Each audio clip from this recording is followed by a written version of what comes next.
Imagina esto por un segundo. ¿Te acuerdas de Peña Nieto? Sí, ese mismo. Ahora imagina que en su sexenio se hubiera llenado la boca hablando de austeridad republicana, que se hubieran cansado de repetirnos que los lujos no van con el pueblo. Y ahora visualiza que sus hijos aparecieran en una tienda de Prada de Japón. Piénsalo. ¿Te imaginas las reacciones que hubieran pasado? ¿Tú crees que alguien lo hubiera pasado por alto? ¿Que alguien hubiera salido a defenderlo así, sin más? Seamos honestos, eso habría explotado por todos lados. Habría sido una portada trending topic, memes, indignación y además, con justa razón. Y mira, probablemente este ni siquiera sea el punto más grave de lo que estamos viviendo hoy con el gobierno actual. Pero ¿sabes qué? Estoy seguro de algo. Hubiera sido criticado muchísimo más ese Peña Nieto ficticio que lo que hoy se dice del hijo de Andrés Manuel. Es facilísimo ser oposición cuando nunca has tenido todo el poder en las manos. Literal, solo tienes que señalar lo que está mal, gritarle al gobierno que se están pasando de lanza con el pueblo y listo. Tienes la fórmula perfecta para tener a la gente de tu lado. Pero hay algo que, incluso si no estás de acuerdo con él, hay que admitirlo. Lo más cañón de AMLO fue que logró sostener ese papel de oposición incluso después de haber sido parte de un gobierno muy importante. Y eso no cualquiera lo hace. Porque a ver, este cuate construyó el segundo piso del periférico de la Ciudad de México. Es un trabajo decente, no perfecto porque no hemos visto trabajo perfecto en la política, pero sí lo suficientemente bueno como para que millones dijeran, este sí podría con la presidencia. Y entonces empezó la historia. No una, no dos, 3 veces se lanzó por la silla presidencial y no con el mismo partido, con 2 distintos. Fue quien básicamente dejó al PRD agonizando. Y aún así, el tipo tenía un arrastre brutal. Conectes estructurales y lana de quién sabe dónde.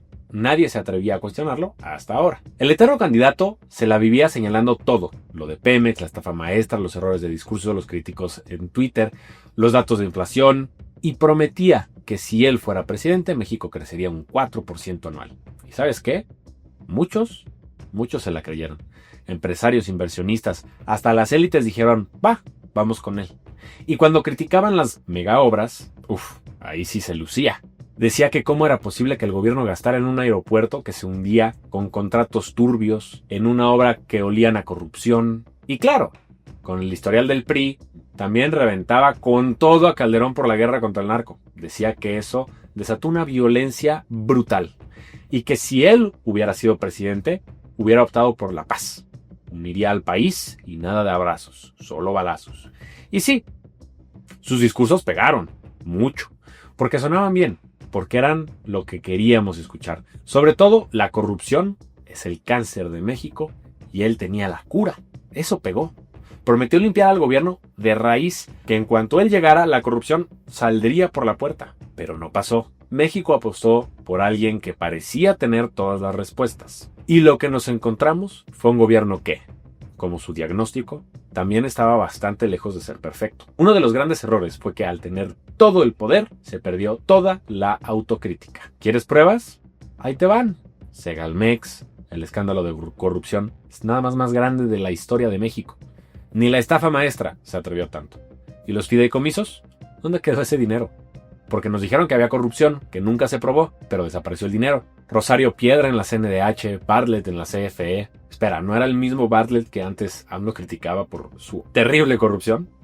Y ahora es su hombre de confianza. ¿Y los hijos? Sí, sus hijos, esos que han usado su apellido como palanca para hacer negocios con el Tren Maya. Y sí, ya hablamos de las obras. El tren que tampoco transporta, el aeropuerto sin vuelos, la refinería que no refina y carreteras que se rompen a los meses de inaugurarse.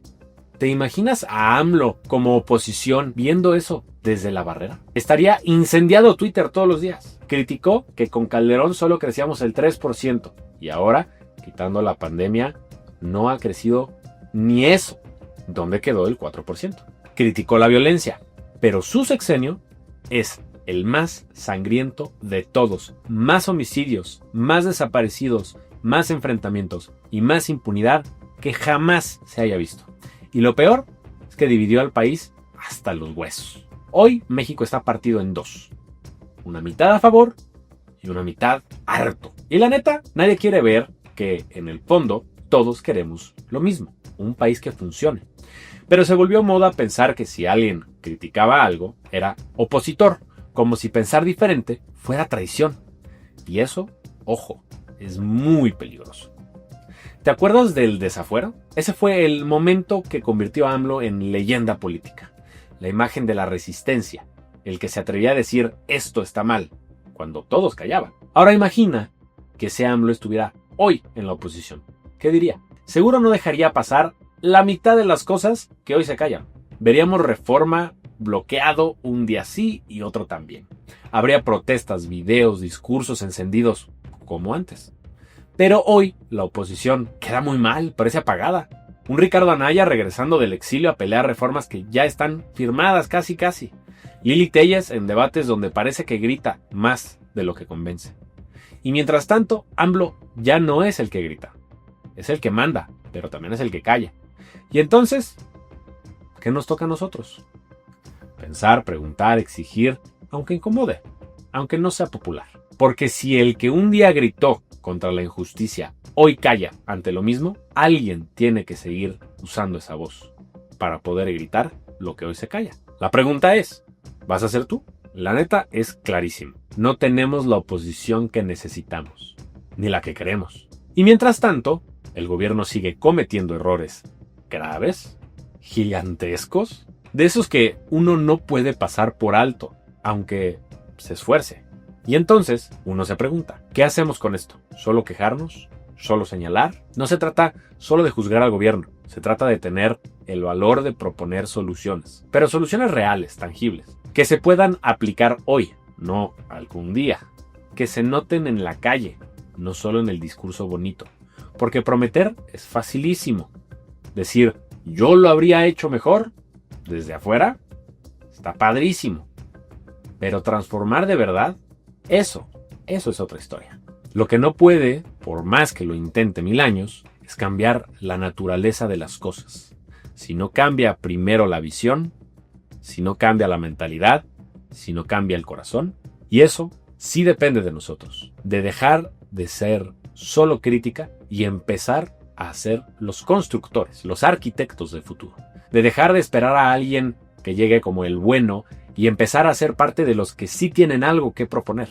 Porque si hay propuestas, hay futuro. Así de simple.